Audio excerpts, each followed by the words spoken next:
नमस्कार, आप देख रहे हैं स्वदेश न्यूज का खास प्रोग्राम जनता मांगे जवाब और मैं हूं आपके साथ राखी।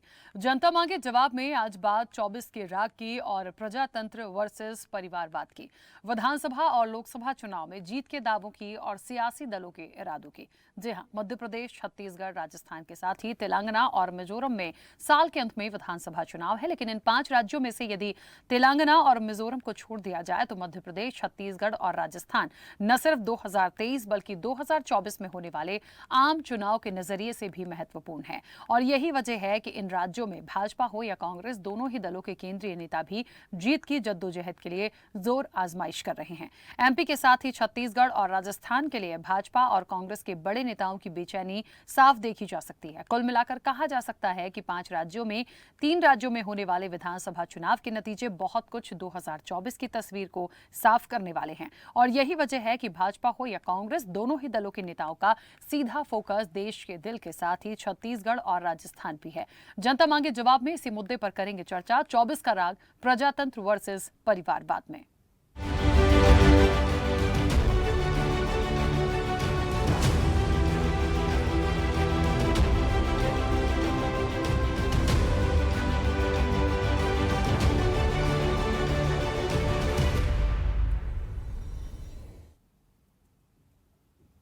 राजस्थान, मध्य प्रदेश, छत्तीसगढ़, तेलंगाना और मिजोरम।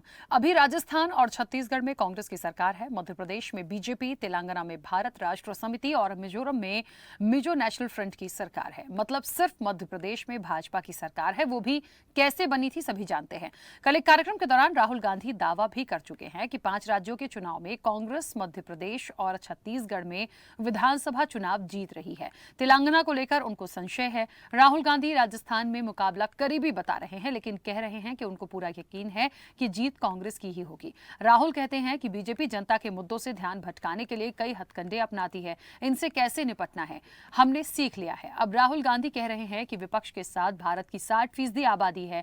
हम निश्चित रूप से 2024 के आम चुनाव में भारतीय जनता पार्टी को सरप्राइज देने वाले हैं। लेकिन भाजपा के तमाम नेता जनसभाओं के दौरान कांग्रेस के साथ ही पूरे विपक्ष यानी INDIA गठबंधन को लगातार आड़े हाथों लेते नजर आ रहे हैं। राष्ट्रवाद, सनातन और परिवारवाद के मुद्दे पर प्रधानमंत्री नरेंद्र मोदी कांग्रेस पर आक्रामक हैं। भोपाल में भी भाजपा के महाकुंभ के दौरान प्रधानमंत्री नरेंद्र मोदी ने कांग्रेस पर बड़ा हमला करते हुए कहा कि कांग्रेस को अब कांग्रेस के नेता नहीं चला रहे। अब कांग्रेस एक कंपनी बन गई है, नारों से लेकर नीतियों तक हर चीज आउटसोर्स कर रही है। ये ठेका अब कुछ अर्बन नक्सलियों के पास है। कांग्रेस में अब अर्बन नक्सलियों की चल रही है। पीएम ने कहा कि कांग्रेस के शासन की पहचान थी कुनीति, कुशासन और करोड़ों का करप्शन। साधन संपन्न और समर्थ युवाओं वाले मध्य प्रदेश को बीमारू बना दिया था। यहाँ के युवाओं ने कांग्रेस के जमाने की खराब कानून व्यवस्था नहीं देखी, उस दौर की खस्ताहाल सड़कें नहीं देखी, अंधेरे में जीने को मजबूर गांव और शहर नहीं देखे। लेकिन पीएम मोदी कहते हैं, मोदी यानी हम गारंटी पूरी होने की गारंटी हैं। जब मोदी गारंटी देता है तो वो जमीन पर उतरती है, घर घर पहुंचती है। उधर छत्तीसगढ़ में राहुल गांधी ने भी कांग्रेस की गारंटियों को सरकार के सामने रखा और 100% पूरा करने की बात कही। बहरहाल अब जो भी वादे और वार पलटवार हो, लेकिन जनता के बीच किसके कितने सच होंगे और जनता उन पर कितना भरोसा करेगी, ये तो आने वाले चुनाव के नतीजे ही बताएंगे। जनता मांगे जवाब में इसी मुद्दे पर करेंगे चर्चा, लेकिन उससे पहले कुछ प्रतिक्रिया है वो आपको सुनाते हैं। मध्य प्रदेश के विकास के लिए आने वाले कुछ साल बहुत ही महत्वपूर्ण है। आज पूरी दुनिया से भारत में निवेश आ रहा है, अलग अलग राज्यों में आ रहा है। ये समय भारत को, मध्य प्रदेश को विकसित मध्य प्रदेश बनाने का है, विकसित भारत बनाने का है। इतने महत्वपूर्ण समय में अगर कांग्रेस जैसी परिवारवादी पार्टी हजारों करोड़ों के घोटाले का इतिहास रचने वाली पार्टी, वोट बैंक का तुष्टीकरण करने वाली पार्टी को जरा भी मौका मिल गया तो मध्य प्रदेश को बहुत बड़ा नुकसान होगा। आज मध्य प्रदेश में भाजपा का कार्यकर्ता महाकुंभ, जुमलों का महाकुंभ निकला। प्रधानमंत्री ने शिवराज के नाम और काम दोनों से कन्नी काट ली। 18 साल में मध्य प्रदेश भाजपा सरकार द्वारा लागू की गई एक स्कीम का नाम भी नहीं गिना पाए प्रधानमंत्री। करोड़ों रुपया पानी की तरह बहाकर मध्य प्रदेश में आयोजित किया गया भाजपा का कार्यकर्ता महाकुंभ आज हारी हुई शिवराज सरकार की तरह ही फ्लॉप शो साबित हुआ। जनता की सरकार चलाते हैं। कर्नाटक में हमने 5 वायदे किए, ऐतिहासिक वायदे। चुनाव जीतने के एकदम बाद कैबिनेट ने 5 वायदे पूरे कर दिए। छत्तीसगढ़ में हमने वायदे किए थे, पहली कैबिनेट मीटिंग में हमने वायदे पूरे करे, और यही हमने हिमाचल में किया, यही हमने राजस्थान में किया। हम आपसे 15 लाख वाले झूठे वायदे नहीं करेंगे, और हमारा रिमोट कंट्रोल जो चलता है सबके सामने चलता है। हमारी अदानी जी की सरकार नहीं है, हमारी किसानों की, मजदूरों की, दलितों की, आदिवासियों की, पिछड़ों की, कमजोर वर्गों की सरकार है। तो 5 राज्यों के रण में जनता किसके साथ है, ये एक बड़ा सवाल है, और जब नतीजे आएंगे तो पता चल जाएगा। लेकिन तमाम राज्यों की यदि हम बात करें और 24 की तस्वीर को भी थोड़ा थोड़ा समझने की कोशिश करें तो ये बात बिल्कुल सही है कि 5 में से 3 स्टेट ऐसे हैं, 3 राज्य ऐसे हैं जहां से लगभग उनके नतीजे बहुत कुछ पूरी पिक्चर को एकदम कहते हैं ना कि साफ सुथरा हमें समझ में आने लगेगा, पूरी पिक्चर क्लियर हो जाएगी। अच्छा, एक बात और है, जिस तरीके से पीएम मोदी के लिए ये तमाम बातें, जिस तरह से वो महाकुंभ में आए और बहुत सारी बातें हुई कि मोदी है तो मुमकिन था अभी तक, तो अब मोदी की गारंटी है तो गारंटी भी है। हर चीज़ की मतलब गारंटी की बात भी हो रही है, मुमकिन के बाद गारंटी पर आ गए हैं। कांग्रेस कह रही है कि हमने जितने वादे किए हैं हमने भी किया है। राहुल गांधी ने बहुत स्पष्ट रूप से एक बात कह दी है कि मध्य प्रदेश और छत्तीसगढ़ में तो हमारी सरकार बन ही रही है, राजस्थान में थोड़ा सा करीबी है, लेकिन उनको उम्मीद है कि जीत जाएंगे। अच्छा, उन्होंने तेलंगाना और मिजोरम के लिए जो बात बोली है वहां पे थोड़ा सा उन्होंने कहा है कि संशय है, यानी एक्सेप्ट कर रहे हैं। लेकिन मध्य प्रदेश की पूरी तस्वीरों को समझें, भारतीय जनता पार्टी की सरकार कैसे बनी, उन तमाम चीज़ों को समझें। क्या आसान होगा? इन सब के बीच मुद्दे, इन सब के बीच गारंटी, मुमकिन, इन तमाम बातों में कितना विश्वास जनता करेगी? इस चर्चा को मैं आगे बढ़ाऊंगी। हमारे साथ मेहमान जुड़े हैं, सबसे पहले आपका परिचय करा दें। भारतीय जनता पार्टी का पक्ष रखने के लिए रोहित दीक्षित हमारे साथ जुड़े हैं। रोहित जी, बहुत स्वागत चर्चा में जुड़ने के लिए। कांग्रेस का पक्ष रखने के लिए अभिनव बरोलिया हमारे साथ जुड़े हैं। अभिनव जी, आपका भी बहुत स्वागत है। आम आदमी पार्टी का पक्ष रखने के लिए रमाकांत पटेल जी हमारे साथ जुड़े हैं। रमाकांत पटेल जी, आपका भी बहुत स्वागत है। वरिष्ठ पत्रकार सूर्यकांत चतुर्वेदी जी हमारे साथ जुड़े हैं। सूर्यकांत चतुर्वेदी जी, आपका भी बहुत स्वागत है। और स्वदेश न्यूज के managing editor RP Srivastava ji हमारे साथ जुड़े हैं। आरपी श्रीवास्तव जी, आपका भी बहुत स्वागत है। चर्चा की शुरुआत सबसे पहले रोहित जी आपसे करना चाहूंगी। मेरी आवाज पहुंच रही है? जी जी बिल्कुल। रोहित जी, सबसे पहले तो मोदी है तो मुमकिन है, अभी तक तो ये था। ये गारंटी वाली जो बात है, ये थोड़ा सा मैं चाहती हूँ कि स्पष्ट करिएगा। मोदी है तो गारंटी, मोदी है तो हर चीज की गारंटी है। मोदी जी ने तो गारंटी आज तक अपने देशवासियों को, परिवारवासियों को अपना परिवार मानते हैं। जो गारंटी उन्होंने पूरे देशवासियों को दी है उसमें वो 100% खड़ा उतरे हैं आज तक। इसलिए मोदी है तो गारंटी। नहीं रोहित जी, यदि मोदी है तो गारंटी, और आप कह रहे हैं कि जो उन्होंने दिया है, जो अब तक कहा है, वो हर घर पहुंचा है। मुझे बताइए, ऐसी तो बहुत सारी योजनाएं हैं, क्या 100% सबको सब मिल गया? मतलब आज यदि ये कह दे कि हम 100% गारंटी दे रहे हैं, हम ये कर देंगे, क्या ऐसा हो गया? क्या वो 100% मिल गया? बात इस चीज की हो रही है। मैडम, आप स्वास्थ्य के क्षेत्र में देख लीजिए, आयुष्मान भारत योजना के अंतर्गत भारत के गरीब लोगों को 5 लाख तक का निःशुल्क उपचार पर ईयर भारत सरकार की एक महत्वपूर्ण योजना है, जिससे गरीबों का फायदा हुआ है। हाँ, 1 साल में 5 लाख तक का इलाज वो करवा सकते हैं। ये योजना हर गरीब के पास पहुंची है। आप भी जानते हो, आप भी ग्राउंड लेवल पर गए होंगे। ऐसी बहुत सारी भारत सरकार की योजना है जो मोदी जी ने वादे किए हैं, वो पूरे करें। रोहित जी, मैं उन्हीं सब योजनाओं की बात कर रही हूँ। मैं ये नहीं कह रही कि योजनाएं खराब हैं या योजनाओं पे बात नहीं हुई। मैंने ये सवाल इसीलिए उठाया कि जिस योजना, अभी आप उदाहरण के लिए आप आयुष्मान योजना की बात कर रहे हैं, मुझे एक बात बताइए, जैसे आपने कहा कि 5 लाख तक ठीक है इलाज करा सकते हैं, कितने लोग परेशान हुए हैं, बहुतों के तो कार्ड ही नहीं बने थे, कुछ ऐसे भी थे कि जो जो डिजर्व करते हैं उनके पास कुछ है ही नहीं, जो डिजर्व नहीं करते हैं वो बढ़िया फायदा ले रहे हैं। ये भी चीजें धरातल पर देखिए, इसलिए मैं ये बात कर रही हूँ। खैर ठीक है, बहुत डीप में नहीं जाऊंगी, लेकिन फिर भी राहुल गांधी ने कहा है, उन्होंने बहुत स्पष्ट रूप से कहा है, मध्य प्रदेश और छत्तीसगढ़ में तो कांग्रेस की ही सरकार बनेगी, ठीक है, और राजस्थान में नेक टू नेक हो सकता है, थोड़ा सा वो है, लेकिन मिजोरम और तेलंगाना के लिए अभी उनको संशय लग रहा है। तो भारतीय जनता पार्टी की सरकार कहां बनेगी, मुझे ये बताइए। भारतीय जनता पार्टी की सरकार राजस्थान, मध्य प्रदेश, छत्तीसगढ़ और मिजोरम जहाँ भी विधानसभा चुनाव है, सब जगह भारतीय जनता पार्टी की सरकार प्रचंड बहुमत से बनने जा रही है, प्रधानमंत्री नरेंद्र मोदी जी की। मतलब तेलंगाना में आपको भी डाउट है कि आप नहीं आओगे? जी, तेलंगाना में भी आपने नाम नहीं लिया, आपने नाम नहीं लिया। जहाँ भारतीय जनता पार्टी ज्यादा विधानसभा चुनाव है, वहाँ सभी जगह भारतीय जनता पार्टी की सरकार भारी प्रचंड बहुमत से बनने जा रही है, मोदी जी के नेतृत्व। चलिए ठीक है, अभिनव जी, आप भी सरकार बना लेंगे, सब जगह बीजेपी भी सरकार बना लेगी, तो फिर आम आदमी पार्टी कहां जाएगी? अभी तो मुझे यहीं से शुरू करना पड़ रहा है। आम आदमी पार्टी गुजरात में भी अच्छा काम कर रही है और लोकतंत्र है। लेकिन बहरहाल बात मोदी जी की हो रही है, तो मैं थोड़ा सा बोलना चाहूंगा। राखी जी, मुझे समय दीजिएगा।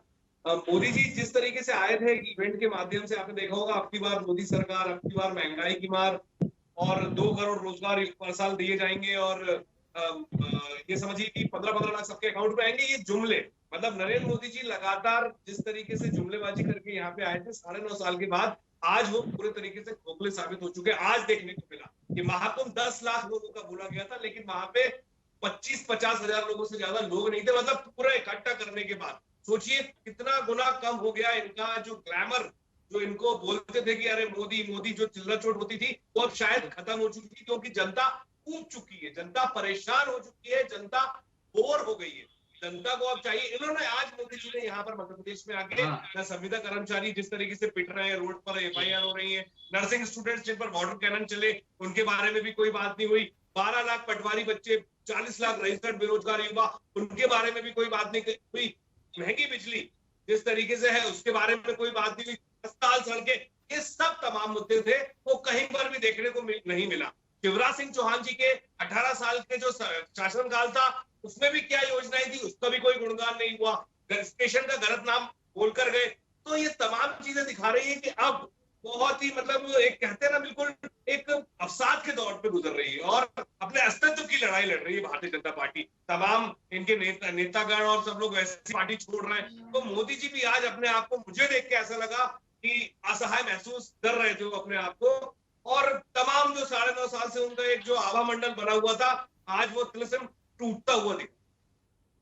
चलिए ठीक है, रमाकांत जी, मुझे ऐसा लगता है महत्वपूर्ण रूप से कहाँ किसकी सरकार बनेगी, सब अपनी अपनी बात करेंगे, अपने अपने दावे करेंगे, लेकिन इन 5 राज्यों की स्ट्रैटेजी को समझा जाए, यहाँ के मुद्दों को समझा जाए, देश में क्या चल रहा है, इनको हम तमाम चीज़ों को लेकर चलें, मुझे लगता है एक तरफा कहीं कुछ जाने जैसी उम्मीद नहीं है। लेकिन आम आदमी पार्टी अपने आप को कहाँ देख रही, क्योंकि मुख्य रूप से अभी तक जितनी बातें हो रही हैं और जो कहते हैं ना कि मोदी को लेकर जितनी चर्चाएं हैं या वो जो हवा का रुख इधर उधर हो रहा है, अब तो सब जगह एक बात तो देखिए साफ हो गई है कि भारतीय जनता पार्टी जो है पीएम मोदी के नाम को और उनके चेहरे को लेकर सारे स्टेट्स में है। और आम आदमी पार्टी से एक चेहरा हो सकता है, केजरीवाल का नेतृत्व हो सकता है, कांग्रेस के लिए कमलनाथ जी का नेतृत्व हो सकता है, नेशनल उस पर जाएंगे तो सोनिया गांधी, राहुल गांधी, खड़गे जी हो सकते हैं चेहरा, लेकिन भारतीय जनता पार्टी के पास चेहरा पीएम मोदी हैं। तो ये कितनी बड़ी चुनौती इसे आप लेते हैं, क्योंकि और कोई तो अब नाम मुझे नहीं लगता कि सामने आएगा। देखिए राखी जी, देश की जनता अब ऊब चुकी है, पीएम मोदी जी के झूठे वादों से ऊब चुकी है देश की जनता। आप देखिए ना कि अब चुनाव है चूंकि मध्य प्रदेश के अंदर, तो 6 महीने में 7 बार मध्य प्रदेश आ गए पीएम साहब, इसके पहले तो नहीं आ रहे थे। क्यों नहीं आ रहे थे भाई? क्योंकि यहाँ पर चुनाव नहीं थे। लेकिन ये बड़ा दुर्भाग्यपूर्ण है कि जितने बार भी आए हैं, मध्य प्रदेश के विकास के संबंध में, मध्य प्रदेश को अच्छा कैसे बनाया जाए, यहाँ की स्वास्थ्य व्यवस्थाएं कैसे अच्छी हों, कैसे मध्य प्रदेश के युवाओं को रोजगार मिले, कैसे यहाँ के किसानों का भला हो सके, इस मुद्दे पे एक भी इनकी बैठक नहीं हुई, इस मुद्दे पे एक भी काम नहीं हुआ। और अभी तो भाजपा के रोहित जी बोल रहे थे कि आयुष्मान योजना 5 लाख का इलाज, 8 लाख लोगों का रजिस्ट्रेशन एक ही मोबाइल नंबर से हो रहा है। तो आयुष्मान योजना के नाम पे पूरा मध्य प्रदेश, पूरा देश जानता है कि केवल घोटाले हो रहे हैं। आयुष्मान योजना में इलाज नहीं मिलता है, कार्ड मिलता है। इलाज अगर किसी को मिलेगा तो दिल्ली और पंजाब की तरह जब यहाँ आम आदमी पार्टी की सरकार बनेगी, उनके लिए स्वास्थ्य सुविधाएं होंगी, तब इलाज मिलेगा। आज मध्य प्रदेश के अंदर सरकारी स्कूलों की स्थिति तो आप देख ही रहे हैं। लेकिन अगर हम 10वीं 12वीं के परिणाम की बात करें, आधे बच्चे जहां फेल हो जाते हैं, तो प्राइम मिनिस्टर साहब को ये बताना चाहिए था, शिवराज जी से पूछना चाहिए था, आंखें दिखा के पूछना चाहिए था कि भाई बताओ, 20 साल से तुम मुख्यमंत्री हो, तुम्हारी सरकार भाजपा की, क्यों यहाँ के बच्चे फेल हो रहे हैं, क्यों स्कूल नहीं बनाए? तो ये कैसे पूछते जब इन्होंने गुजरात में ही नहीं बनाया था? तो जब ये गुजरात में स्कूल के बच्चों के साथ में फोटो खिंचा रहे थे, तो टेंट वाले स्कूल में फोटो खिंचा रहे थे। तो समस्या यहाँ पर ये है कि केवल ये प्रचार का काम चल रहा है, जनता टैक्स दे रही है लगातार। आप बतलाइए कि अभी मैं पिछली डिबेट में बैठा था, भाजपा के एक प्रवक्ता ने कहा कि पीएम साहब ने पिछले 9 साल में मध्य प्रदेश को 8.5 लाख करोड़ रुपया दिया है। अगर मध्य प्रदेश को इतना पैसा मिला है तो ये पैसा कहां गया? आज फिर 5,000 करोड़ रुपए उधार लेने की बात कर रहे हैं, कर्जा लेने की बात कर रहे हैं। ये पैसा गया कहां? आज मध्य प्रदेश में पैदा होने वाला बच्चा 50,000 रुपए के कर्जे में है। ये बोल रहे हैं कि हमने बीमारू राज्य से विकसित राज्य बना दिया। भाई आप बतलाइए कि 20 साल से भाजपा की सरकार है, 20 साल में कौन से रोजगार पैदा कर दिया आपने, कौन सी फैक्ट्री लगा दी? ये बोल रहे हैं कि खूब निवेश आ रहा है। बतलाएं कि मध्य प्रदेश के अंदर कहां पे निवेश आया और किस जिले के लोगों को, कितने लोगों को मध्य प्रदेश के रोजगार मिला, ये इनको स्पष्ट करना चाहिए। केवल आकर के कैमरे में बड़ी बड़ी बातें करना, कार्यकर्ताओं से वाहवाही लूटना, इससे काम नहीं चलेगा, झूठ बोलने से काम नहीं चलेगा। आज मध्य प्रदेश का आदमी पूछ रहा है कि भाजपा ने किया क्या है। ठीक है, सूर्यकांत चतुर्वेदी जी, मुझे लगता है महाकुंभ में महासंकल्प हुआ, अब की बार 150 पार। अब 150 पार की बात जो हो रही है, कोई 150 पार, कोई 200 पार, और पता नहीं किस किस के कितने पार आएंगे अभी और धीरे धीरे। इन सब के बीच में लेकिन एक बड़ा महत्वपूर्ण हो गया है कि एक तरफ एक चेहरा, बाकी की तरफ दूसरे चेहरे, प्रजातंत्र और परिवारवाद। ओवरऑल देखें तो क्या फैक्टर चलेगा? क्या सिर्फ यही बातें चलती रहेंगी, यही खींचतान चलती रहेगी, या किसी और चीज पे राजनीति जाएगी? देखिए, मुद्दे तो बहुत हैं, चुनावी समय है, ऐसे में तमाम दलों के राजनेता आएंगे और अपने अपने मुताबिक जनता को लुभाने के प्रयास करेंगे। लेकिन वास्तविकता यह है कि अगर चुनाव में जो जनता के मूल मुद्दे हैं वो गौण हो जाते हैं और राजनीतिक दलों के नेताओं द्वारा उठाए जाने वाले मुद्दे इर्द गिर्द घूमने लगते हैं और उसी पर चुनाव केंद्रित हो जाता है। मध्य प्रदेश में बेरोजगारी, मध्य प्रदेश में महंगाई, मध्य प्रदेश में भ्रष्टाचार, तमाम ऐसे मुद्दे हैं जिनको लेकर विपक्ष सत्ता पक्ष को पूरी ताकत के साथ घेर सकता है और घेरने का प्रयास करना चाहिए। लेकिन हो यह रहा है कि इन सारे मुद्दों को छोड़कर कहीं से ऐसा मुद्दा आ जाता है जिससे ये मुद्दे गौड़ हो जाते हैं। आपने देखा होगा, अभी बीते दिनों पिछले सप्ताह की बात है, सनातन को लेकर एक बड़ा मुद्दा बन गया। जब चुनावी समय है, ऐसे समय में आपको इस तरह के सेंसिटिव इशू को छेड़ना ही नहीं चाहिए। जब आप ऐसे मुद्दे छेड़ोगे तो स्वाभाविक रूप से है कि जो आपकी प्रमुख विपक्षी दल होगी वो उन मुद्दों को पकड़ेगी जिनसे उसका भला होगा, और बाकी मुद्दे गौड़ हो जाएंगे। तो जनता का तो भला इन सारी चीज़ों से होता नहीं ना। तो वही बात मध्य प्रदेश में देखने को मिलती है।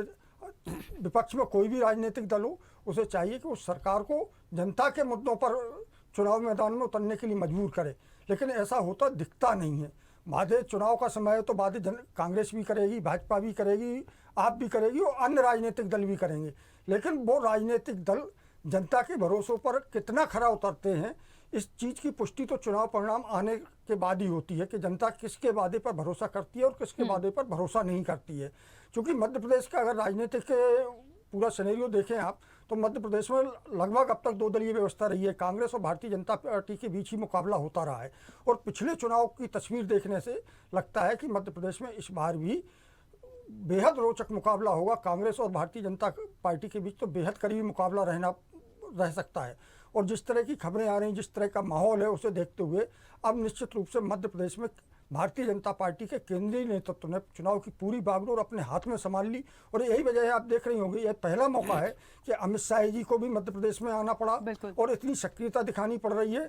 2-2, 3-3 केंद्रीय नेताओं को मध्य प्रदेश में तैनात करना पड़ा है और नरेंद्र मोदी जी स्वयं आप देखें अगर पिछले 1 महीने में और आने वाले अभी 1 हफ्ते में, 2 हफ्ते में, तो उनके 1-2 दौरे और होने वाले हैं। तो कहीं ना कहीं इस सारी चीज़ के पीछे चुनाव में किस तरह से फ़ायदा लिया जाए और भारतीय जनता पार्टी के लिए तो मध्य प्रदेश बेहद महत्वपूर्ण है क्योंकि जिन 5 राज्यों में चुनाव होना है उसमें अकेले मध्य प्रदेश में भारतीय जनता पार्टी की सरकार है और मध्य प्रदेश वो राज्य माना जाता है भारतीय जनता पार्टी की दृष्टि से कि भारतीय जनता पार्टी के बड़े नेता कहते हैं कि संगठन को लेकर पूरे देश में मध्य प्रदेश का उदाहरण दिया जाता है। तो मध्य प्रदेश राज्य उनके लिए बेहद अहम है क्योंकि अगर मध्य प्रदेश के अलावा अगर आप देखें जिन 5 राज्यों में होना है चुनाव होना है तो मिजोरम की बात छोड़ दें, लेकिन तेलंगाना में भारतीय जनता पार्टी का उतना प्रभाव नहीं है। छत्तीसगढ़ में आप आइए, कांग्रेस की सरकार है, कांग्रेस की सरकार ने निश्चित रूप से वहाँ बेहतर काम किया है। तो मुझे लगता है कि वहाँ पर कांग्रेस और भारतीय जनता पार्टी के बीच बेहद कड़ा मुकाबला रहने वाला। कौन वहाँ सरकार में वापस लौटेगा या किसकी सत्ता होगी अगली बार, कोई अभी ना तो राजनीतिक विश्लेषक कह पा रहे हैं ना अनुमान लगाया जा पा रहा है। ऐसे में भारतीय जनता पार्टी का पूरा जोर मध्य प्रदेश पर है क्योंकि अगर हिंदी भाषी राज्यों को देखें तो उसमें मध्य प्रदेश का बेहद अहम स्थान है। हिमाचल चूँकि वो हार चुके हैं तो उसकी वजह से उनका पूरा फोकस मध्य प्रदेश पर है और वो चाहते हैं कि मध्य प्रदेश राज्य को अगर जीत लिया तो उसका मैसेज 2024 में होने वाले लोकसभा चुनाव में एक अच्छा जाएगा और उससे जी बिल्कुल। आरपी श्रीवास्तव जी, क्या लगता है प्रजातंत्र वर्सेस परिवारवाद है? मुझे लगता है इस बार के इलेक्शन जो 5 राज्यों में है और फिर 24 की तैयारी भी है, ये सारे फैक्टर्स को लेकर बात हो रही है और जिस तरह से कहा भी जा रहा है अपने अपने वादे हैं, बड़े बड़े संकल्प हो रहे हैं, 150 पार के तमाम चीज़ें हैं, तमाम बातें सब तरफ से आ रही हैं, इनका कितना प्रभाव है? देखिए राखी जी, सूर्यकांत जी ने कुछ बड़ी महत्वपूर्ण बात इंडिकेट किया मध्य प्रदेश को लेकर के। सबसे बड़ी बात है कि इन्होंने कहा जैसे शिक्षा है, स्वास्थ्य है, अन्य सुविधाएं हैं, निवेश है। अब आप देखिए कहाँ निवेश आया। 18 साल की सरकार में एक भी कोई बड़ा निवेश जो है नहीं हुआ। तो कितनी बड़ी गंभीर बात इनका। और इस मुद्दे पर चुनाव नहीं लड़ा जा रहा। परिवारवाद, प्रजातंत्र, सनातन, इसी पर चुनाव लड़ा जा रहा है। दूसरी तरफ से जो है और विपक्ष क्या है, इस मुद्दे को पकड़ नहीं पा रहा है। इनको जो ज़रूरी चीज़ें हैं उनको सामने ला करके चुनाव में खड़ा नहीं किया। जब भी कोई ऐसी स्थिति आती है तो कुछ ऐसी बातें आ जाती है जिसको जो है सत्ता पक्ष पकड़ लेता है, भारतीय जनता पार्टी के नेता पकड़ लेते हैं और उसी को भुनाने की कोशिश करते हैं। जहाँ तक प्रधानमंत्री का सवाल है, देखिए प्रधानमंत्री जी का आज का भाषण निश्चित रूप से सुनने लायक था, जिसमें उन्होंने मध्य प्रदेश को कहा कि बीमारू राज्य से ऊपर आया। पहले विकसित राज्य था, कभी मध्य प्रदेश विकसित राज्य नहीं था। तो घुमाने का की प्रक्रिया उनकी है कि उन्होंने कहा कि उसके बाद जो कांग्रेस ने उसको बीमारू बना दिया, अब हमने अच्छा किया। लेकिन अच्छा क्या किया ये देखने वाली बात है। दूसरी सबसे बड़ी बात है, आपने देखा होगा दावों की बात। जहाँ तक परिवारवाद की, देखिए मोदी ही एक चेहरा हैं जिनको लेकर के भारतीय जनता पार्टी सामने आ रही है। तो एक चेहरा, व्यक्तिवादी चेहरा भी सामने है जिसके ग्लैमर तले ही चुनाव लड़ा जा रहा है और उनकी बातों पर ही पूरी जनता को मैसेज दिया जा रहा है। यहाँ के नेता आप देखिए, शिवराज सिंह चौहान इतने साल के मुख्यमंत्री हैं, लेकिन आज की डेट में आप देखिए केंद्रीय नेतृत्व को आना पड़ा। इसके अमित शाह खुद लगे हुए हैं, मोदी जी खुद लगे हुए हैं। एक राज्य जहाँ आप इतना काम कर चुके हैं और इतना बड़ी ज़्यादा प्रगति कर चुके हैं, तो हमें लगता है कि इतने लोगों को संभालने की ज़रूरत नहीं है। लेकिन ज़रूरत क्यों पड़ रही है? अभी आज भी मूलभूत सुविधाओं को लेकर के लोग जो है परेशान हैं। और दूसरी सबसे बड़ी बात है, योजनाएँ आई हैं केंद्र सरकार की, चाहे उज्ज्वला हो, आपका प्रधानमंत्री आवास हो या फिर आयुष्मान हो। लेकिन आयुष्मान में आप देखिए, आयुष्मान में भी घोटाला है। अब सवाल है कि आयुष्मान में देखिए मरीजों को इलाज उतना प्रॉपर कहाँ गरीब मरीजों को मिल पा रहा है। तो इनकी मॉनिटरिंग नहीं है, काम सब भगवान भरोसे चल रहा है, सारी चीज़ें चल रही हैं। और आप तो देख भी रही हैं, हम लोग धरातल पर देख भी रहे हैं, जीरो ग्राउंड पर भी देख रहे हैं कि बहुत सारी योजनाओं में कितना ज़्यादा गड़बड़ी है और तमाम चीज़ें। इसकी वजह से अब क्या है, चुनाव दूसरे नैरेटिव सेट होंगे और उसके आधार पर चुनाव लड़ा जाएगा, न कि जनता को महंगाई, बेरोजगारी, मूलभूत सुविधाओं, इनको लेकर के कोई भी दल सामने नहीं आ रहा है, उसको आना चाहिए और उन बयानों से बचना चाहिए जिसको पकड़ के जो है भारतीय जनता पार्टी उनको फोकस करने के लिए तो मतलब इससे डिरेल करने की कोशिश कर रही है, उससे बचने की जरूरत है। और इन मुद्दों पर अगर चुनाव लड़ा जाता है तो बहुत अच्छी बात है कि एक कड़ा मुकाबला होगा। और वैसे भी मध्य प्रदेश में कड़े मुकाबले तो होंगे ही, सवाल ही नहीं उठता। बिल्कुल ठीक है। रोहित जी, दो बातें आई हैं, देखिए आरपी श्रीवास्तव जी ने भी इस बात को उठाया, सूर्यकांत चतुर्वेदी जी ने भी इस बात को उठाया, और इससे पहले रमाकांत जी ने पहले ही बोल दिया था कि यदि बात विकास की हो रही है और भारतीय जनता पार्टी पर गारंटी और विश्वास की हो रही है तो फिर निवेश आता है, शिक्षा आती है, स्वास्थ्य आता है, आयुष्मान में भी घोटाला है, मैंने पहले ही शुरुआत में ही पूछ दिया था ये सवाल। तो ऐसे में फिर क्यों भारतीय जनता पार्टी? बहुत सारे लोगों ने एक ही चीज को उठाया है।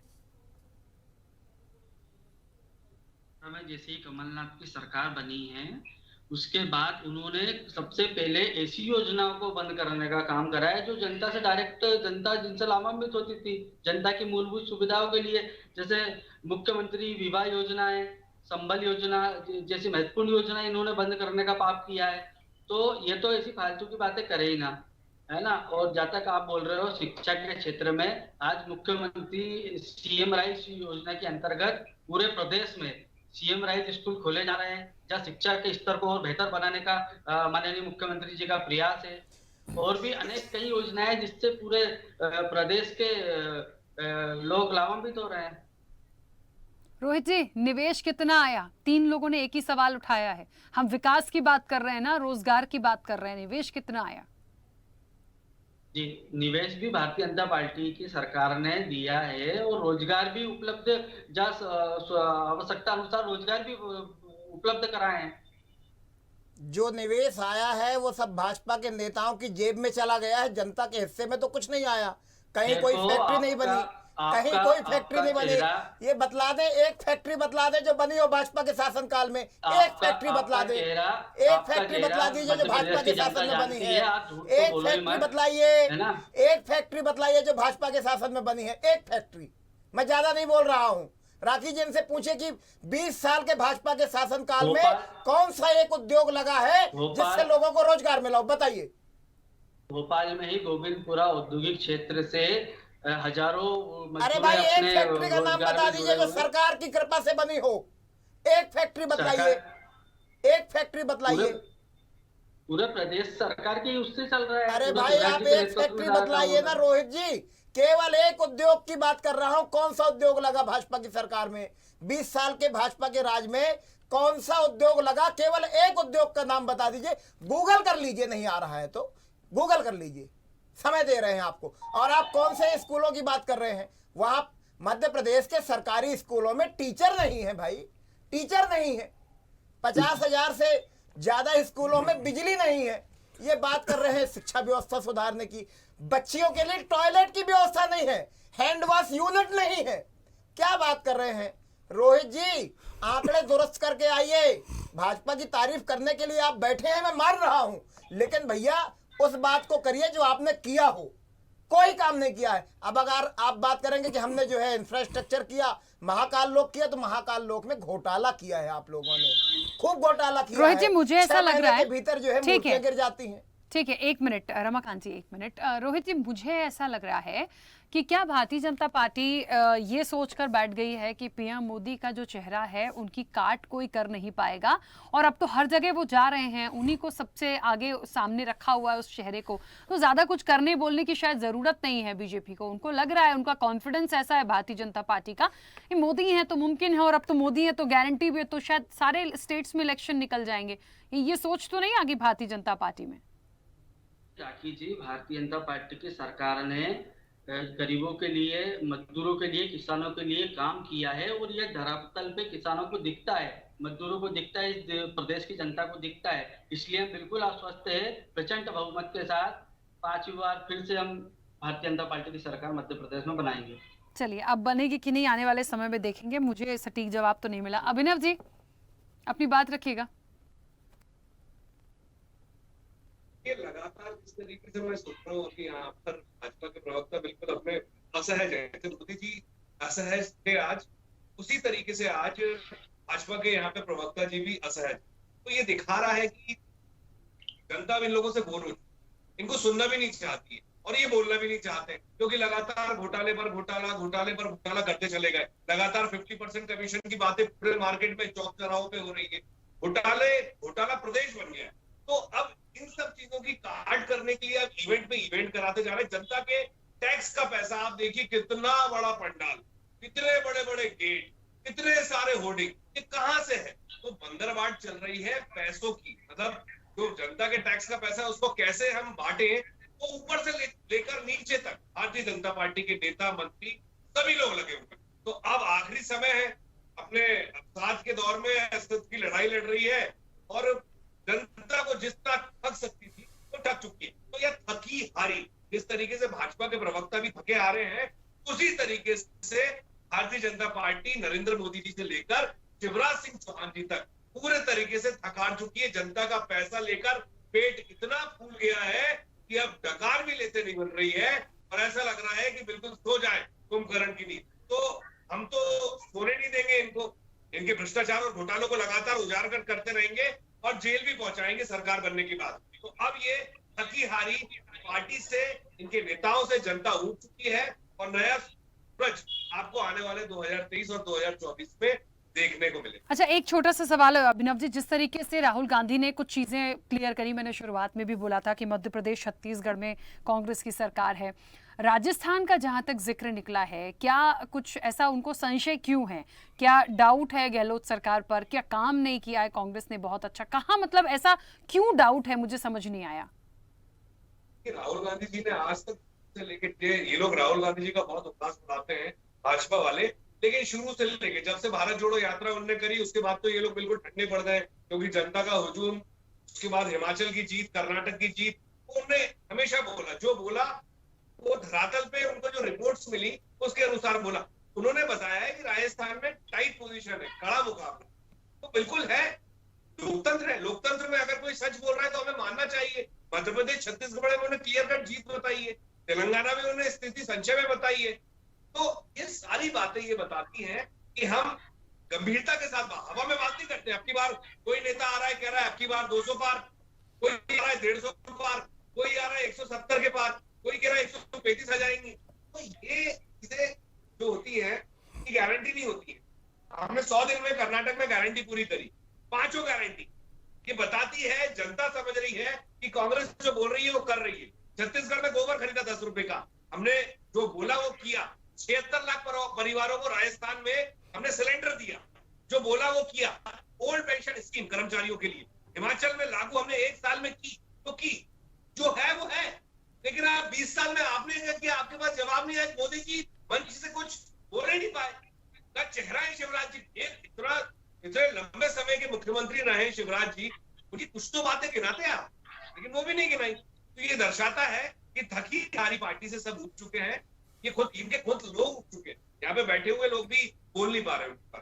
ठीक है रमाकांत जी, क्योंकि मुझे ऐसा लगता है सब लोग कह रहे हैं अब की बार इतना पार, अब की बार इतना पार, आम आदमी पार्टी कितने पार, मुझे ये पूछना पड़ेगा, मैं जानना चाहती हूँ। देखिए, लोकतंत्र में जनता मालिक होती है और जनता वोट देने से पहले अच्छे से समझ चुकी है कि किसको वोट देना है, कौन उनके लिए काम करेगा, ईमानदारी से काम करेगा। गारंटी का जो शब्द है, गारंटी शब्द माननीय अरविंद केजरीवाल जी ने दिया था दिल्ली के चुनाव में कि हम दिल्ली के लोगों को ये गारंटियां देते हैं, केजरीवाल जी की गारंटियां हैं, जिनको पूरा करके दिखलाया। फिर हमने गारंटी शब्द दिया पंजाब के चुनाव में और हम उसको पूरा कर रहे हैं, 90% काम पूरा कर चुके हैं।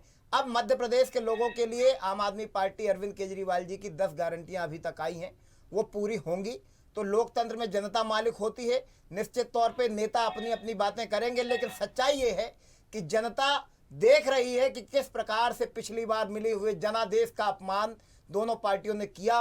एक ने विधायक खरीदे 5-5 करोड़, 25-25 करोड़, 45-45 करोड़ के रेट में, दूसरे ने बेचे या जो भी हुआ हो, लेकिन मध्य प्रदेश की जनता छली गई, ठगी गई मध्य प्रदेश की जनता। तो मध्य प्रदेश की जनता इस बार निर्णय लेगी, कठोर निर्णय लेगी। और ये कहना बिल्कुल गलत होता है कि द्विदलीय व्यवस्था है, यहाँ तो या तो भाजपा या तो कांग्रेस। द्विदलीय व्यवस्था पहले दिल्ली में भी थी, क्या हुआ परिणाम? आम आदमी पार्टी आई ना, अरविंद केजरीवाल जी पे भरोसा किया लोगों ने। द्विदलीय व्यवस्था पहले पंजाब में भी थी, परिणाम आप सबके सामने है। द्विदलीय व्यवस्था मध्य प्रदेश में भी थी, यहाँ भी आम आदमी पार्टी आएगी। तो निश्चिंत रहें, मध्य प्रदेश की जनता बहुत समझदार है। और राखी जी मुझे इजाजत दीजिए, चूंकि मैं बिल्कुल कहीं जाना चाह रहा था। बिल्कुल रमाकांत जी, बहुत शुक्रिया हमारे साथ इस चर्चा में जुड़ने के लिए। आप बिल्कुल निकल सकते हैं। सूर्यकांत चतुर्वेदी जी, मुझे ऐसा लग रहा है कि जहां तक ये तमाम बातें अभी निकलकर सामने आई हैं, अब की बार इतने पार, एक गारंटी शब्द का बड़ा जोर शोर से मैं प्रचार प्रसार देख रही हूँ, और आम आदमी पार्टी जैसा कि कहती है कि केजरीवाल जी सबसे पहले इस गारंटी शब्द को लेकर आए, और जब से गारंटी की बात निकली तो क्या माना जाए कि क्या इस गारंटी से विश्वास को जल्दी या ज्यादा जीता जा सकता है? क्योंकि एक बार गारंटी दिल्ली से शुरू हुई, दूसरी जगह गई, सरकार बन गई, अब वही गारंटी बीजेपी के पास चली गई है, तो क्या माने कि इस गारंटी को चुरा लिया है और इसको बोल के ऐसा लग रहा है कि ज्यादा कहते हैं कि एक प्रभाव डाल पाएंगे, क्योंकि जहां गारंटी मतलब 100% मिल जाएगा। गारंटी शब्द ऐसा है जिसको लेकर राजनेता चाहते जनता के बीच जाएं और ज़्यादा प्रभावी रूप से वो जनता को अपने साथ खड़ा कर सकें, मतलब उन्हें विश्वास दिला सकें कि मैं जो कह रहा हूँ वो करके दिखाऊंगा। आखिर सवाल यह खड़ा होता है कि आपको गारंटी शब्द का प्रयोग क्यों करना पड़ा। सवाल सबसे बड़ा यहाँ खड़ा होता है, अगर आपने पहले वादे किए हैं और उन वादों पर खरा उतरते तो आपको इस तरह की गारंटी शब्द का उपयोग करने की ज़रूरत ही नहीं थी। इसका मतलब कहीं ना कहीं राजनीति में दावे और वादे दोनों सुविधा के हिसाब से किए जाते हैं, फिर राजनेता उनको भूल जाते हैं। जब जो दल विपक्ष में होता है उसे जनता की सारी समस्याएं दिखती हैं, सत्ता में आती ही वो समस्याएं भूल जाते हैं, बाकी सारी जगह उन्हें बढ़िया बढ़िया दिखने लगता है, बिल्कुल कि बढ़िया शानदार चल रहा है, सुशासन भी है, अधोसंरचना के विकास के काम भी हो रहे हैं और तमाम चीज़ें दिखने लगती हैं। तो जब राजनेताओं का या राजनीतिक दलों का नज़रिया हमेशा एक जैसा बना रहे तो उन्हें गारंटी शब्द का प्रयोग करने की ज़रूरत ही नहीं पड़ेगी।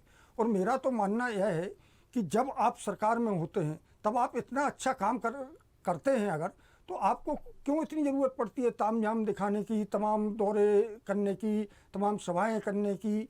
जनता को अगर आपने जो सुविधाएं दी हैं जनता तक वो पहुंची है तो जनता तो निश्चित रूप से आपकी मुरीद रहेगी, आपके साथ खड़ा रहेगी। आखिर आपको ज़रूरत क्यों पड़ी? और फिर जो वादे आप कर रहे हैं चुनाव के लिए, आप अगर सरकार में है तो उस पर पहले ही अमल करें। अमल कर देते तो आपको वादे करने की ज़रूरत ही नहीं पड़ती, ना जनता के बीच इतनी मेहनत करने की ज़रूरत पड़ती। तो इस मामले में राजनीतिक दलों को सोचना पड़ेगा और ख़ासतौर पर राजनेताओं को खुद अपने गरेबान में झाँक के देखना पड़ेगा। आखिर क्या वजह है जो मंत्री रहते हैं, आप पिछले कई चुनाव उठाकर देख लें, एक दर्जन मंत्री हारते हैं। क्यों हारते हैं? जब आपने बढ़िया काम किया, आप जनता के बीच रहते हैं, जनता की समस्याओं का निदान करते हैं, तो आप हारते क्यों हैं? सवाल यहाँ खड़ा होता है। और राजनीतिक दल बाद में क्या करते हैं, अगर इस बार हार गया तो अगली बार फिर उसे टिकट दे देते हैं, फिर उसे टिकट दे देते हैं। ऐसे मध्य प्रदेश की राजनीति में कई उदाहरण हैं, जो विधानसभा का चुनाव 2 बार हारे, लोकसभा लड़ा दिया, लोकसभा जीत के आ गए या लोकसभा हार गए तो फिर लड़ा दिया, फिर जनता ने चुन लिया, आपने मंत्री बना लिया, उन्हें वरिष्ठ मंत्री कहने लगे, वरिष्ठ राजनेता कहने लगे और सब कुछ उनको बड़ा विभाग दे दिया जाता है। तो इस तरह के बहुत सारे उदाहरण हैं। तो इन उदाहरणों की वजह से आपको गारंटी शब्द का उपयोग करना पड़ रहा है, अन्यथा आपको ज़रूरत क्या? जनता आप पर भरोसा करेगी, आप पर विश्वास करेगी कि अगर आपको हमने जिताया है, आप हमारे सुख दुख में खड़े रहेंगे, हमारी समस्याओं को निदान के लिए हमेशा तत्पर रहेंगे। जो व्यक्ति जनता के बीच रहता है, लगातार जनता के भले के लिए काम करता है, सत्ता में हो या विपक्ष में हो, ऐसे कई मध्य प्रदेश के नेता हैं, विधायक हैं जो लगातार 7-7 बार से चुनाव जीत रहे हैं और उन्हें हराने की हिम्मत विपक्षी दल के नेताओं में भी नहीं है, तमाम प्रयास कर चुके, देख चुके। तो आप उनका अनुसरण क्यों नहीं करते हैं? उनका अनुसरण करने की जगह आप दूसरी चीज़ों का अनुसरण करते हैं और उसका खामियाजा आपको भोगना पड़ता है। और आपके राजनीतिक दलों के बड़े नेताओं को गारंटी शब्द, वादे जैसे शब्दों का उपयोग कर जनता के बीच जाना पड़ता है। बिल्कुल। आरपी श्रीवास्तव जी, यहाँ पर मुझे ऐसा लग रहा है जितनी बातें अभी तक निकल के सामने आई हैं, ये बात तो बिल्कुल सही है कि जितने बड़े बड़े दौरे हो रहे हैं, कार्यक्रम हो रहे हैं, आयोजन हो रहे हैं, बहुत गेन करने की कोशिश भी है। जैसे कि पीएम मोदी का भी आना, बड़ा, ये सबसे बड़ा एक अभी तक का इवेंट बीजेपी का माना जा रहा था कि इतने लोग आएंगे, ये कार्यक्रम होगा, और लगे हाथ कहते हैं ना कि प्रचार भी हो गया पीएम मोदी के आने से। छत्तीसगढ़ में राहुल गांधी पहुंचे, बिलासपुर में उनकी सभा थी, वहां जाके उन्होंने बहुत सारी बातें बोली हैं, बहुत सारे करोड़ों की सौगात दी है। क्या जनता नहीं समझती इन चीज़ों को कि आपका आना, बोलना, अपने बारे में बताना, बहुत सारे और ये कह जाना कि हम इतना देंगे, हम इतने करोड़ों की सौगात देंगे, हमारी सरकार, क्या ये बोलने बताने से जनता को रिझा पाएंगे या इनका बहुत प्रभाव पड़ता है? या अभी तक जितना वक्त जनता ने चुन के दिया था आपको 5 सालों में, वो उसका आकलन करेगी जनता? देखिए राखी जी, इन नेताओं का जो उनकी जो सभाएं होती हैं उनका प्रभाव तो जरूर पड़ता है, ऐसा नहीं है। आज़ादी के बाद से भी अक्सर जो है इस तरह के दौरे होते रहे और प्रधानमंत्री भी जाते रहे चुनावों के दौरान तमाम चीज़ें। लेकिन अब पिछले सालों का अगर आप उठा के देखें तो मोदी जी हर चुनाव को बड़ी गंभीरता से लेते हैं। आप देखिए उत्तर प्रदेश में चुनाव हो, गुजरात में चुनाव हो, या फिर अभी कर्नाटक में चुनाव हुआ, इवन हिमाचल में भी मोदी जी लगातार जो है इन सारी चीज़ों पर बराबर रैलियां करते हैं और लोगों से कनेक्ट करने की कोशिश करते हैं। तो हर राजनीतिक दल करता है, विपक्ष भी कर रहा है। लेकिन जहाँ तक इस देश में मुझे नहीं लगा कि आज़ादी के बाद से कोई प्रधानमंत्री इतना दौरे करता हो, चुनाव को लेकर इतनी गंभीरता से लेता हो। उसके दो कारण हैं। उनका जो इस राज्य में जो भी यूनिट जो इकाई काम करती है शायद वो उतनी सक्षम नहीं होती, इसलिए उनको मोदी के नाम के सहारे की जरूरत। मोदी की लोकप्रियता भी है देश में और उस लोकप्रियता को भुनाने की कोशिश होती है। तो इससे ये होता है कि लोग जो है निरंतर एक कोशिश करते हैं वो इस स्टेट के नेता या मुख्यमंत्री कि मोदी जी वहाँ पर आएँ। अब ये इतनी बार आ जाते हैं जिसका कोई हिसाब नहीं। आप देखिए कर्नाटक में लगातार कितनी सभाएं थी उनकी। अब मध्य प्रदेश में भी अब तक 7 सभाएं हो चुकी हैं और भी आने वाले समय में कितनी सभाएं होंगी। एक बात और मैं कहना चाहूँगा, जब आपने गारंटी का सवाल उठाया था, आप देखिए पहला आपने शब्द बोला था कि मोदी हैं तो मुमकिन है, मुमकिन वर्ड हटा के गारंटी पे चले आए। आप देखिए जब गुजरात में चुनाव हो रहा था तो मोदी जी ने रेवड़ी कल्चर की बात की विपक्षी दलों को लेकर के, लेकिन अब रेवड़ी की बात मध्य प्रदेश में मोदी जी नहीं कर रहे हैं। कारण क्या है? क्योंकि यहाँ भी भरपूर रेवड़ी बट रही है। तो मेरा कहना है चुनाव के पहले तमाम योजनाएं, आज इतने सालों से आप हैं, कई ऐसी योजनाएं हैं जो चुनाव के 2 महीना पहले से लॉन्च हो गई और आपने लोगों को लुभाने की कोशिश किया। तो हमें लगता है कि जो इंफ्रास्ट्रक्चर पर निवेश होना चाहिए, जो शिक्षा, स्वास्थ्य, बेरोजगारी, जो यूनिट लगनी चाहिए, जो निवेश होना चाहिए, इन पर न करके अब सिर्फ जनता को लुभाने की कोशिश की जा रही है। और न केवल ये भारतीय जनता पार्टी, सभी दलों द्वारा इस तरह की गारंटी की बात की जा रही है। और शायद वो यही वजह है कि इस गारंटी शब्द से जनता भी मनोरंजन कर रही है। जो दल पैसा दे दे, जो सरकार उनको मुफ्त में व्यवस्था उपलब्ध करा दे, उनको आने वाले भविष्य पर कोई उनको गुड़ा भाग करने की जरूरत नहीं। सरकारें हैं अपना आती रहेंगी, जाती रहेंगी, काम करती रहेंगी। लेकिन अभी फिलहाल उनको इन सारे मुद्दों पर कोई भी दल कन्विंस नहीं कर पाया जनता को। जो तात्कालिक है उसी पर लोग कन्विंस होते हैं। आप देखिए किसानों की कर्ज माफ़ी का देखिए, भाजपा कांग्रेस सरकार ने किसानों की कर्ज माफ़ी का बड़ा वायदा किया था, कुछ आंशिक रूप से पूरा भी किया, इसी बीच में उनकी सरकार चली गई। अब सरकार किन कारणों से गई वो कहानी अलग है, उस पर हम लोग नहीं जाना चाहते क्योंकि पूरी दुनिया जानती है किस तरह से क्या हुआ। लेकिन अब सवाल ये उठता है कि अब किसानों को लेकर के यही दल हैं एक दूसरे पर आरोप प्रत्यारोप करते हैं कि हमारी ये योजनाएं बंद कर दी। अगर किसान कर्ज माफ़ी थी तो राखी जी इसको कंटिन्यू कर देना था। जो भी सरकार आए, कोई भी सरकार आए कि किसान का भला करती हो, चाहे किसी सरकार की, पिछली सरकार की योजनाओं को बंद करना हमको लगता है कि ठीक नहीं होता है, लेकिन ऐसा होता रहता है। और यही वजह है कि अब सिर्फ और सिर्फ चुनाव नरेटिव सेट करके लड़े जा रहे हैं।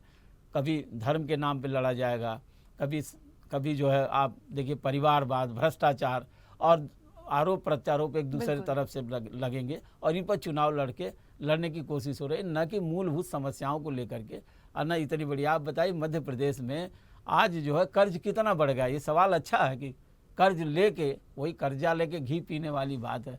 वो चारवाक दर्शन चल रहा है कि जितना खाइए जब तक रहिए कर्ज लेके। तो ये सब सारी चीज़ों पर विचार करने की जरूरत है। हमें लगता है कि जो भी सरकार है, हम ये नहीं कहते कि पिछली वर्तमान सरकार ने कोई अच्छा काम नहीं किया, बहुत सारे सड़कों पर काफ़ी अच्छा काम किया तमाम जगहों पर, लेकिन जो काम होना चाहिए वो नहीं हो रहा, इसलिए ये इस तरह की गारंटी शब्द का इस्तेमाल हो रहा।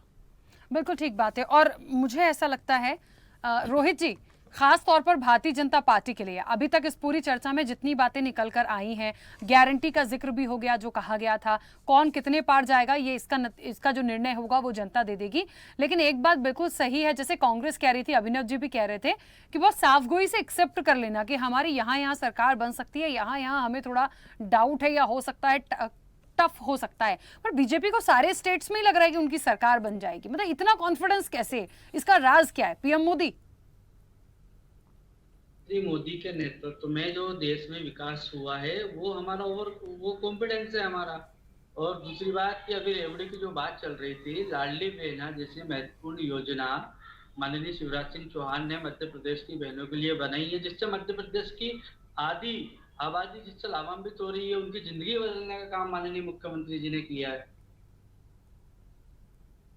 आपको लगता है अच्छा लाडली बहना जो आई है तो ऐसे तो फिर कांग्रेस कह देती है, आम आदमी पार्टी कह रही, सारा विपक्ष कह रहा है तो बहनाएं क्या अब लाडली हुई हैं, ऐसे फिर बहुत सारी बातें हैं। और लाडली बहना में भी कहाँ सबको पूरा फायदा मिला? बिल्कुल मिल रहा है कि कैसी बात कर रहे हैं आप, बिल्कुल फायदा मिल रहा है लाडली बहना योजना में।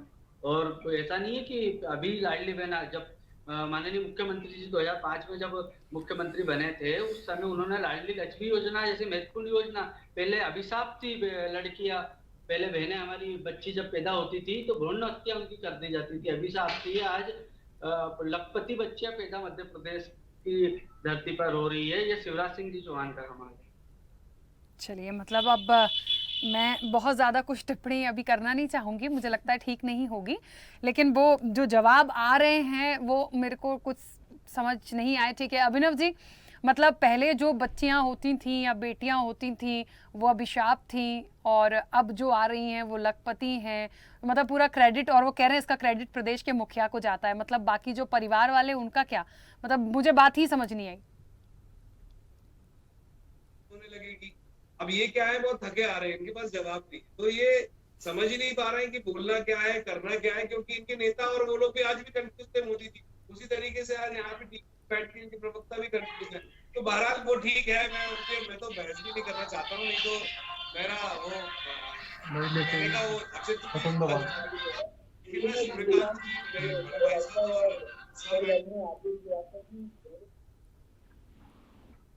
और मेरा इतना कहना है कि पूरे देश में आधे से ज्यादा देश में जो राज्य है वहां पर भारतीय जनता पार्टी नहीं, और कुछ जगहों पर है वहां पे गठजोड़ करके, जैसे महाराष्ट्र, मध्य प्रदेश, कई जगह है, मणिपुर, मिजोरम, कई जगह पे, और नॉर्थ ईस्ट के कई राज्य है।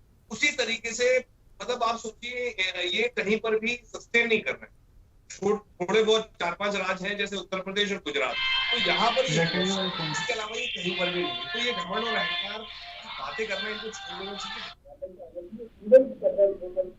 जनता की बातों को समझना चाहिए। ऐसे करना मतलब आप कुछ कहने की स्थिति में है, या करने की स्थिति में, ना बोलने की स्थिति में, चाहे मोदी जी है चाहे तमाम उनके नेता शिवराज सिंह चौहान जी है, लगातार अपना मजबूती से रह रहे हैं, लेकिन जनता नकार रही है, चाहे वो जनआशीर्वाद यात्रा हो, चाहे इवेंट हो, चाहे सभा हो। तो एक माहौल होता है ना जो अभी बिल्कुल पूरा खत्म हो चुका है, साउथ से लेके नॉर्थ ईस्ट से लेके अपर वेस्टर्न से लेके आप सेंट्रल इंडिया में कहा होता ही नहीं है। तो ये सब बातें दिखा रही है कि आप इवेंट कर सकते हो, थोड़ा सा पैसों का मिसयूज कर सकते हो, इससे सरकार नहीं बनती है। और गारंटी के साथ आपके चरण की कोशिश जा रहा है कि हमारी सरकार बन रही है अपने देश में, छत्तीसगढ़ में, राजस्थान में, तेलंगाना में, ये हम जानते हैं, मणिपुर में, सारे राज्यों में बन रही है, क्योंकि हमें हमारा कॉन्फिडेंस है, हमारे कार्यकर्ताओं का कॉन्फिडेंस है, और हम जिस तरीके से चुनाव लड़ रहे हैं हमें मालूम है कि हम जनता की आवाज बनके लड़ रहे हैं। कर्नाटक में भी उनका घमंड उतरा, हिमाचल में भी उतरा, और यहाँ पर भी। बिल्कुल ठीक है सूर्यकांत जी, अभी जो बात चल रही थी भारतीय जनता पार्टी की तरफ से जो बात आ रही है, मुझे पता नहीं क्यों बहुत वैसी लग रही है, मतलब मैं ऐसे इत्तेफाक नहीं करती इन तमाम चीज़ों से बहुत टाइम से, क्योंकि चीज़ों को सुन रही हूँ, लेकिन एक बात ज़रूर मुझे लग रही है कि सारे जो दूसरे दल हैं, कांग्रेस हो, आम आदमी पार्टी हो, बीजेपी तो खैर है ही, ये हमेशा कहते हैं कि पीएम मोदी हैं, तमाम बातें आ रही हैं, विपक्ष हो सकता है हमेशा कह देता है कि नहीं ऐसा नहीं है, पीएम मोदी कोई चुनौती नहीं है। असल में देखा जाए इस बार के 5 राज्यों के चुनाव और 2024 की तस्वीर, इस बीच INDIA गठबंधन भी है, बहुत सारी चीज़ें हैं, इलेक्शंस हैं, क्या वाकई में ऐसा लग रहा है कि पूरा विपक्ष एक तरफ है, चाहे कांग्रेस हो, आम आदमी पार्टी हो, INDIA हो, हम 24 की तैयारी के लिए बात करें, और एक तरफ पीएम मोदी हैं, मतलब बीजेपी से कोई और नाम और कोई चेहरा नहीं दिखता, सिर्फ एक नाम है जिसके नेतृत्व में ये चीजें चल रही हैं, चाहे वो स्टेट लेवल पे हो, चाहे वो नेशनल लेवल पे हो। देखिए राकेश जी, निश्चित रूप से भारतीय जनता पार्टी के पास इस समय सबसे बड़ा जो करिश्माई चेहरा है वो नरेंद्र मोदी का है, इसमें तो कोई संशय है नहीं, और नरेंद्र मोदी का ही चेहरा है कि आपने देखा होगा कि लगातार पिछले 2 लोकसभा चुनाव भारतीय जनता पार्टी जीती है, पूर्ण बहुमत के साथ सरकार बनाई है। तो चूँकि तमाम राज्यों में जो जहाँ इस समय विधानसभा चुनाव होने हैं उन्हें 2024 के सेमीफाइनल के रूप में देखा जा रहा है, और ख़ासतौर पर हिंदी भाषी राज्यों में। हिंदी भाषी राज्य भारतीय जनता पार्टी का प्रमुख प्रभाव वाला इलाका माना जाता है। अगर आप तमाम लोकसभा चुनाव को देख लें तो उन चुनावों में जितनी जीत या जितनी भी सीटें भारतीय जनता पार्टी को मिली हैं उसमें सर्वाधिक सीटें इन्हीं राज्यों से आई हैं। और कई राज्य तो ऐसे हैं जहां पर सारी की सारी लोकसभा सीट भारतीय जनता पार्टी के खाते में गई हैं। अगर आप मध्य प्रदेश का उदाहरण ले लें तो 29 में से 1 सीट कांग्रेस के पास है, बाकी 28 सीटें भारतीय जनता पार्टी के पास गई हैं। तो और विधानसभा चुनाव के तत्काल बाद 4 या 5 महीने बाद लोकसभा चुनाव का आगाज हो जाएगा। तो भारतीय जनता पार्टी चाहती है कि मोदी के चेहरे को सामने रखकर विधानसभा चुनाव लड़ा जाए और इन राज्यों में पार्टी को जीत मिले, तो जिससे 2024 के लोकसभा चुनाव के लिए पार्टी के अनुकूल एक माहौल बन जाए और एक लहर पैदा की जा सके जिसका फ़ायदा लोकसभा चुनाव में मिले। एक तो सबसे बड़ी बात यह है। दूसरी जो सबसे बड़ी बात है, आप देखिए अगर मध्य प्रदेश की बात ले लें, मध्य प्रदेश में लगातार भारतीय जनता पार्टी की सरकार है, तो उस सरकार को लेकर एंटी इनकम्बेंसी भी लोगों के बीच है, सरकार को लेकर है। और उस एंटी इनकम्बेंसी की काट के रूप में भारतीय जनता पार्टी के रणनीतिकार मोदी का चेहरा आगे रखकर चुनाव लड़ने जा रहे हैं। आपने देखा होगा तमाम बड़े नेता आए, मीडिया से भी मुखातिब हुए, जनता के बीच भी जा रहे हैं, सभाएं भी कर रहे हैं, लेकिन अभी तक यह स्पष्ट नहीं है कि मध्य प्रदेश में जो इस बार विधानसभा का चुनाव लड़ा जाएगा, भारतीय जनता पार्टी का मध्य प्रदेश में अगला चेहरा कौन होगा। कांग्रेस का तो घोषित तौर पर है कि कमलनाथ जी के चेहरे को सामने रखकर कांग्रेस चुनावी मैदान में उतरेगी, लेकिन भारतीय जनता पार्टी का अगला चेहरा कौन होगा इसको लेकर गोलमोल जवाब दिए जाते हैं। तो यह तो तय है कि भारतीय जनता पार्टी जानती है कि अगर वो मोदी का चेहरा आगे रखकर चुनाव में उतरती है तो उसे ज़्यादा फायदा होगा। और इसीलिए आप देख रहे होंगे लगातार हर अंचलवाई कार्यक्रम तय किए गए हैं। अगर बुंदेलखंड में आप देखें तो अभी जो बीना में कार्यक्रम हुआ, नरेंद्र मोदी जी को लाया गया है। बुंदेलखंड का एक दूसरा इलाका है जहां एक परियोजना जो कैन बेतवा परियोजना है उसके शुभारंभ, उसकी आधारशिला रखने भी प्रधानमंत्री जी आ रहे हैं।